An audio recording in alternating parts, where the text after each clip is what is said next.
बिस्मिल्लाहिर्रहमानिर्रहीम। स्टूडेंट्स, आज के टॉपिक में हम सीक्वेंस के बारे में बात करने जा रहे हैं, जिसमें मैं आपको बताऊंगा कि सीक्वेंस किसे बोलते हैं, सीक्वेंस की कौन कौन सी टाइप्स हैं, सीक्वेंस कब कन्वर्जन होता है, कब डाइवर्जन होता है, और ये सारी एक्सप्लेनेशन आज के लेक्चर में हम आपको एक्सप्लेन करेंगे। तो आइए स्टूडेंट्स लेक्चर को स्टार्ट करते हैं। तो सबसे पहले स्टूडेंट्स हम क्या करेंगे, सीक्वेंस की डेफिनेशन को देखते हैं। सीक्वेंस कहते हैं सीक्वेंस। तो स्टूडेंट्स सीक्वेंस क्या चीज है? Sequence an arrangement of numbers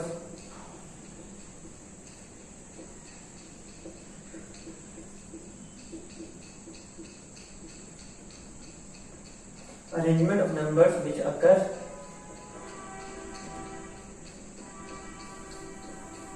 with some definite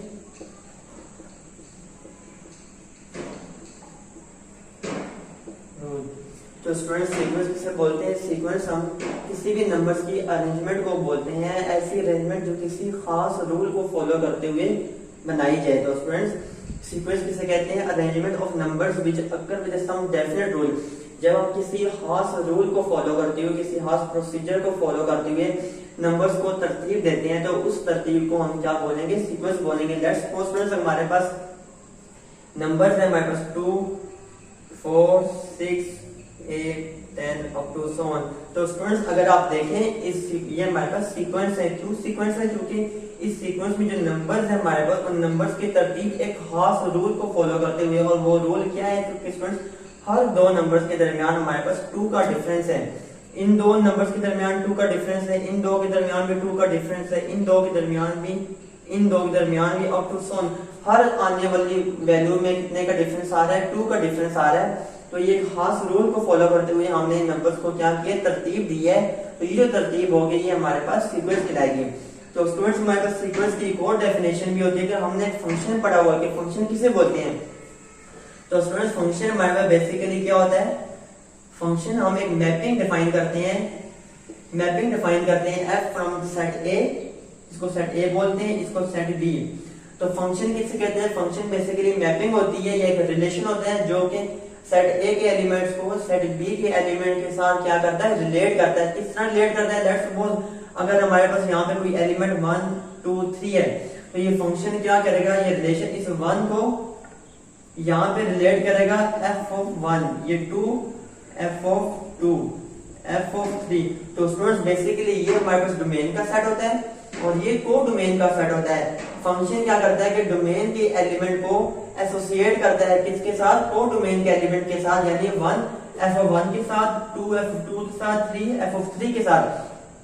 अब ये जो स्टूडेंट्स हमारे पास हर एलिमेंट के बदले में हमारे पास कोई ना कोई इमेज आ रही है को डोमेन के अंदर, तो ये हमारे पास इमेजेस होंगी इन एलिमेंट्स की। तो अगर स्टूडेंट्स हमारे पास ये डोमेन हमने ली है, इस डोमेन को हम रिस्ट्रिक्ट कर दे सिर्फ नेचुरल नंबर के मुताबिक, यानी कि अगर हम फंक्शन को इस तरह से डिफाइन करें कि जो हमारे पास डोमेन है वो सिर्फ उस नेचुरल नंबर का सेट हो, तो ऐसे फंक्शन को भी हम क्या बोलते हैं? सीक्वेंस बोलते हैं। तो सीक्वेंस की डेफिनेशन एक और लिखें, a function is called sequence if its domain is a set of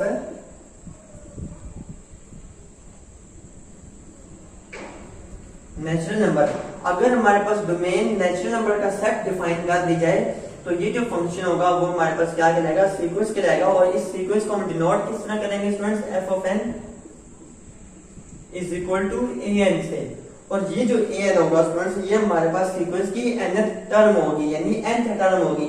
अगर आपको ये nth टर्म दे दी जाए तो आप n को वेरी करके 1 2 3 4 5 6 जैसे जैसे आप नेचुरल नंबर्स में से n को पुट करते जाएंगे, आपको सीक्वेंस की टर्म्स मिलती जाएंगी। लेट्स सपोज अगर हम एक an डिफाइन करते हैं स्टूडेंट्स, हमारे पास 2n। और स्टूडेंट्स ये हमारे पास nth टर्म दे दी गई है 2 है। अगर आप इसमें n को 1 वेरी करें, लेट्स सपोज अगर आप n को 1 रखते हैं, तो हमारे पास जो सीक्वेंस a1 आएगा वो आएगा 2। अगर n को आप 2 वेरी करते हैं तो हमारे पास a2 मिल जाएगी, क्योंकि a2 is equal to 4। n को 3 पुट करते हैं तो a3 हमारे पास मिल जाएगा 2 3 6। Up to so on. तो जैसे जैसे हम नेचुरल नंबर्स इसमें पुट करते जा रहे हैं हमारे पास सीक्वेंस की टर्म्स मिलती जा रही है, यानी कि अगर आपको n term of the function दे दी जाए तो आप उसमें नेचुरल नंबर से एलिमेंट्स पुट करते जाएं तो आपको सीक्वेंस की एलिमेंट्स मिलते जाएंगे। तो ये तो स्टूडेंट्स मैंने बात कर दी कि सीक्वेंस किसे बोलते हैं। अब हम सीक्वेंस की टाइप्स को डिस्कस करते हैं।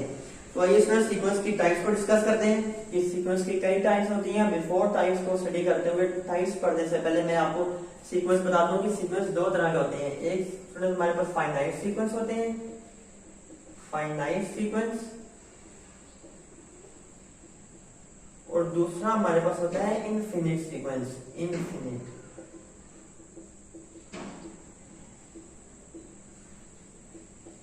तो स्टूडेंट्स फाइनाइट सीक्वेंस किसको बोलते हैं? ऐसा सीक्वेंस जिसके टर्म्स गिनी जा सके यानी काउंटेबल हो, तो उस सीक्वेंस को हम फाइनाइट सीक्वेंस बोलते हैं। लेट्स सपोज एक हमारे पास सीक्वेंस है, उसमें हम 5, 6 या 7, 10, 20 जितनी मर्जी टर्म्स रखें, लेकिन अगर वो फाइनाइट टर्म्स हैं, वो गिनी जा सके, काउंटेबल हो, तो उस सीक्वेंस को हम क्या बोलेंगे? फाइनाइट सीक्वेंस बोलेंगे। लेट्स सपोज हमारे पास सीक्वेंस है 1, 3, 5, 7, 9, 11। तो ये स्टूडेंट्स अगर आप देखें इस सीक्वेंस में कितनी टर्म्स हैं? 1, 2, 3, 4, 5, 6। तो ये जो स्टूडेंट्स हमारे पास सीक्वेंस है ये फाइनाइट सीक्वेंस है, यानी इसमें हमारे पास जो nth टर्म है वो हमारे पास मालूम है, इससे आगे कोई टर्म्स नहीं, तो ये फाइनाइट सीक्वेंस। लेकिन इनफिनिट सीक्वेंस कौन सा होगा स्टूडेंट्स? ऐसा सीक्वेंस जिसमें हमारे पास लामहदूद टर्म्स हो, ऐसा सीक्वेंस जिसकी टर्म्स काउंट ना की जा सके, गिनी ना जा सके, तो वो हमारे पास इनफिनिट सीक्वेंस कहलाएगा। लेट्स सपोज हमारे पास सीक्वेंस है 1, 2, 3, 4, 5 अप टू सो ऑन। तो ये स्टूडेंट्स अगर इसमें देखें ये सीक्वेंस है, इसकी टर्म्स आगे चलती जा रही है, वो काउंटेबल नहीं है, हम गिन नहीं सकते। तो ये जो सीक्वेंस होगा ये इनफिनिट सीक्वेंस होगा। तो सीक्वेंस की दो टाइप्स हैं। पहला फाइनाइट, अगर सीक्वेंस की टर्म्स फाइनाइट है, काउंटेबल है, गिनी जा सके तो वो फाइनाइट होगा। अगर सीक्वेंस की टर्म्स गिनी ना जा सके, इनफिनिट हो यानी अनकाउंटेबल हो, तो वो इनफिनिट सीक्वेंस होगा। तो सीक्वेंस की स्टूडेंट्स अब सीक्वेंस के आगे टाइप आती है हमारे पास मोनोटोनिक सीक्वेंस।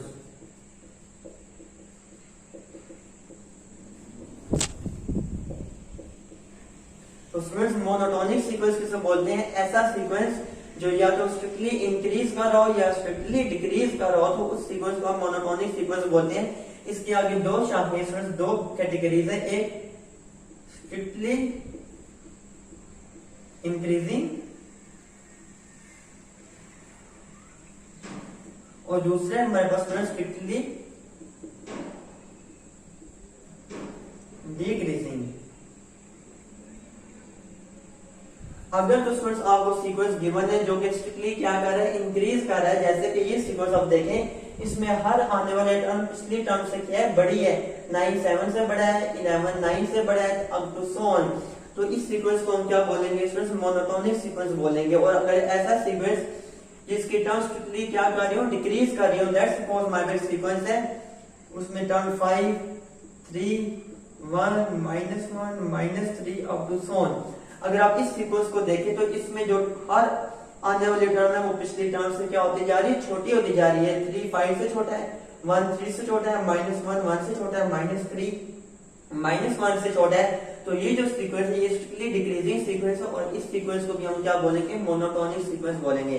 तो मोनोटोनिक सीक्वेंस दो तरह के होते हैं, स्ट्रिक्टली इंक्रीजिंग और स्ट्रिक्टली डिक्रीजिंग सीक्वेंस। ठीक है स्टूडेंट। अब हमारे पास एक दूसरा सीक्वेंस आता है स्टूडेंट, कन्वर्जेंट सीक्वेंस।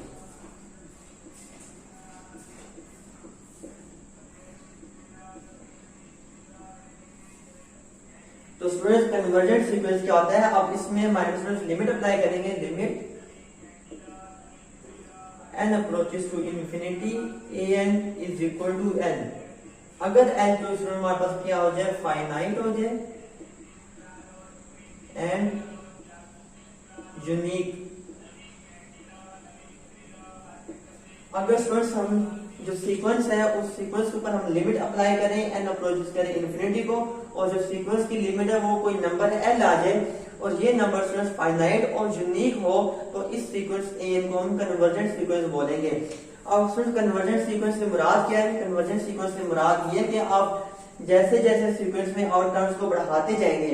अब n इन्फिनिटी को अप्रोच करने का मतलब यह है कि n a1 था हमारे पास, a1 a2 a3 a4 a5 up to so on an।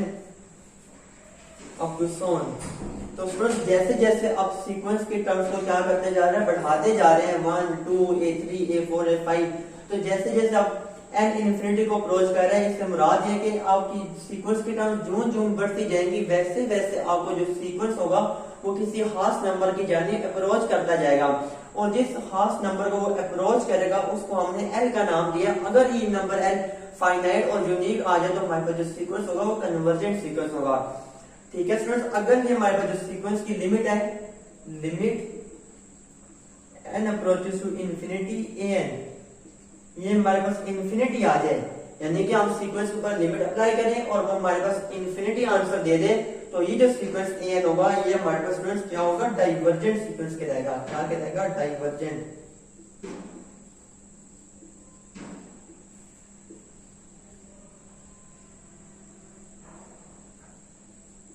तो ये स्टूडेंट्स हमारे पास कौन सा सीक्वेंस है, डाइवर्जेंट। अगर तो हमारे पास लिमिट यूनिक और फाइनाइट आए तो वो सीक्वेंस कन्वर्जेंट है, अगर लिमिट इनफिनिट आ जाए एन के ऊपर लिमिट अप्लाई करने से तो वो डाइवर्जेंट सीक्वेंस। तो डाइवर्जेंट सीक्वेंस से मुराद है कि जैसे जैसे आपकी टर्म्स जो है वो इनफिनिटी को अप्रोच कर रही हैं, सीक्वेंस की टर्म्स बढ़ती जा रही है, वैसे वैसे आपकी जो सीक्वेंस है वो भी बढ़ता जा रहा है। सीक्वेंस किसी खास नंबर को अप्रोच नहीं कर रहा, बल्कि सीक्वेंस की टर्म्स, सीक्वेंस का रिजल्ट बढ़ता जा रहा है, तो किसी नंबर को भी अप्रोच नहीं कर रहा बल्कि वो इन्फिनिटी को अप्रोच कर रहा है, तो ये मतलब डाइवर्जेंट सीक्वेंस होगा। और कन्वर्जेंट सीक्वेंस से मुराद है कि जैसे जैसे आपकी सीक्वेंस की टर्म्स इन्फिनिटी को अप्रोच करती है, वैसे ही आपका जो सीक्वेंस एन है वो किसी खास नंबर एल को अप्रोच कर रहा होता है। ये जिस खास नंबर एल को अप्रोच करता है, अगर ये फाइनाइट और यूनिक हो जाए तो सीक्वेंस हमारे पास क्या हो जाएगी, कन्वर्जेंट सीक्वेंस हो जाएगी। तो स्टूडेंट्स एक और सीक्वेंस की टाइप है, हम उसको भी डिस्कस करते हैं।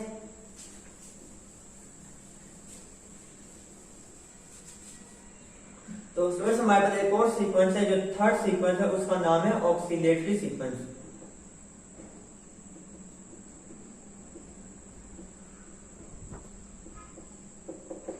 तो स्टूडेंट्स ऑक्सीलेटरी सीक्वेंस का नाम क्या है, ऑक्सीलेटरी सीक्वेंस ये है कि अगर आप limit n approaches to infinity n is equal to n और एन इज नॉट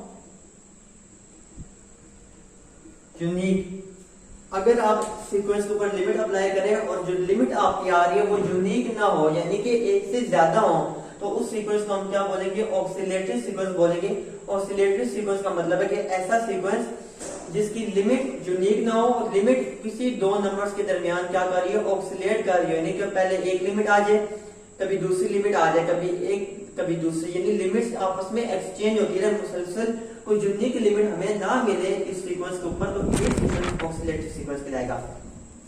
तो आइए स्टूडेंट्स अब हम क्वेश्चन सॉल्व करते हैं जिसमें हम प्रूव करेंगे कि कन्वर्जेंट सीक्वेंस कौन सा होता है, डाइवर्जेंट सीक्वेंस और ऑक्सीलेटरी सीक्वेंस कौन सा होता है। तो हम उनके एग्जांपल्स को सॉल्व करते हैं।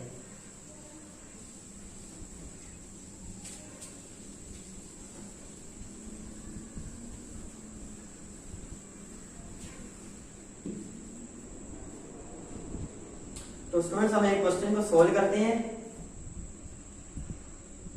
एन अगर हमारे पास गिवन हो 3n square minus 2n over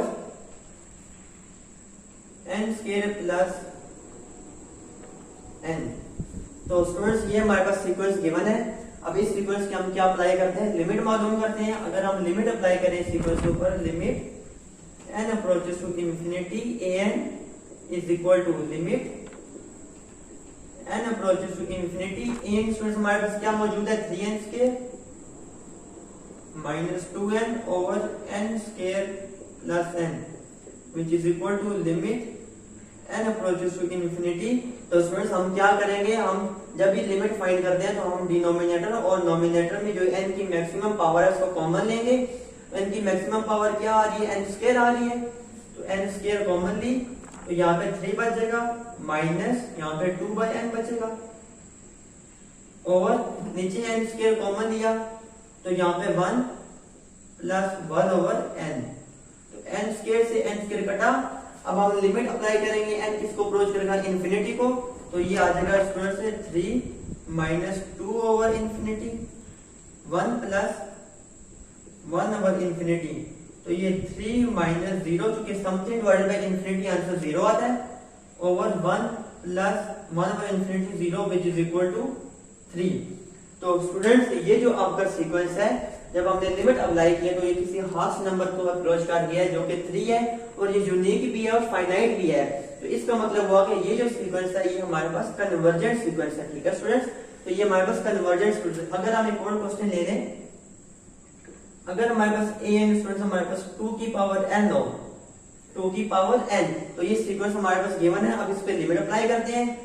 जब हम लिमिट अप्लाई करेंगे, limit n approaches to infinity an is equal to 2 की पावर n हमारे पास क्या है, इंफिनिटी। हमने लिमिट अप्लाई की तो 2 की पावर इंफिनिटी आंसर क्या आएगा, इंफिनिटी आएगा। तो ये सीक्वेंस जब हमने इस पे लिमिट अप्लाई की तो आंसर हमारे पास इनफिनिट आ रहा है। तो ये जो सीक्वेंस है स्टूडेंट्स ये क्या कहलाएगा, डाइवर्जेंट सीक्वेंस कहलाएगा। यानी इसकी कोई भी किसी भी वैल्यू को ये अप्रोच नहीं करेगा, ये डाइवर्जेंट सीक्वेंस है। तो स्टूडेंट्स एक और एग्जांपल लेते हैं। ऑक्सीलेटरी सीक्वेंस हमने पढ़ा था कि ऑक्सीलेटरी सीक्वेंस वो होता है जिसकी लिमिट यूनिक नहीं होती। जो लिमिट है वो क्या करती है, ऑक्सीलेट करती है किसी भी दो वैल्यूज के दरमियान। हम एक सीक्वेंस ले रहे हैं, let's suppose an is equal to 3 plus minus 1 की पावर n। तो स्टूडेंट्स ये हमारे पास सीक्वेंस है 3 प्लस माइनस 1 की पावर n। अब हम इस सीक्वेंस के ऊपर क्या अप्लाई करेंगे, लिमिट अप्लाई करके देखते हैं। तो limit n approaches to infinity an is equal to 3 plus minus 1 की पावर। अगर स्टूडेंट्स हमारे पास जो n है वो इवन हो, पावर इवन हो, तो ये 3 plus 1 which is equal to 4। अगर स्टूडेंट्स जब हम लिमिट अप्लाई करें n अप्रोचेस टू इंफिनिटी, जो n पावर है अगर हम इस पावर को इवन रखें यानी 2 4 6 8, तो माइनस 1 की पावर इवन आंसर क्या आएगा, हमेशा 1 आएगा। और 1 प्लस 3 आंसर 4। तो अगर हम पावर इवन रखें जो लिमिट आएगी सीक्वेंस की वो क्या आ जाएगी, 4 आएगी। लेकिन अगर हम इस पावर n को ऑड रखें, क्योंकि n इंफिनिटी को अप्रोच कर रहा है, इवन और दोनों हो सकता है। जब इस पावर n को ऑड रखेंगे, ऑड पावर रखेंगे तो 3 प्लस माइनस 1 की पावर अगर हम ऑड रख दें तो माइनस 1 की पावर ऑड आंसर क्या आता है, माइनस 1 आता है। तो 3 माइनस 1 कितना आ जाएगा, 3 minus 1 which is equal to 2। तो स्टूडेंट्स आपने देख लिया कि ये जो सीक्वेंस है उसकी लिमिट 4 भी आ रही है, सीक्वेंस की लिमिट 2 भी आ रही है। जो लिमिट है वो फाइनाइट लो है लेकिन यूनिक नहीं है। जब लिमिट यूनिक नहीं है तो इसका मतलब हुआ कि जो सीक्वेंस है ये हमारे पास ऑक्सीलेटरी सीक्वेंस है। इसकी लिमिट कभी 4 आएगी, कभी 2 4 2 4 2 4 2। तो ये 4 और 2 के दरमियान हमेशा क्या करेगी, ऑक्सीलेट करेगी। तो इस सीक्वेंस को हम क्या बोलेंगे, ऑक्सीलेटरी सीक्वेंस बोलेंगे। तो होप स्टूडेंट्स आज की वीडियो मेरी आपको पसंद आई होगी। मजीद इस तरह की इंफॉर्मेटिव वीडियोस के लिए मेरे चैनल को लाइक करें, शेयर करें, सब्सक्राइब करें। खुदा हाफिज़।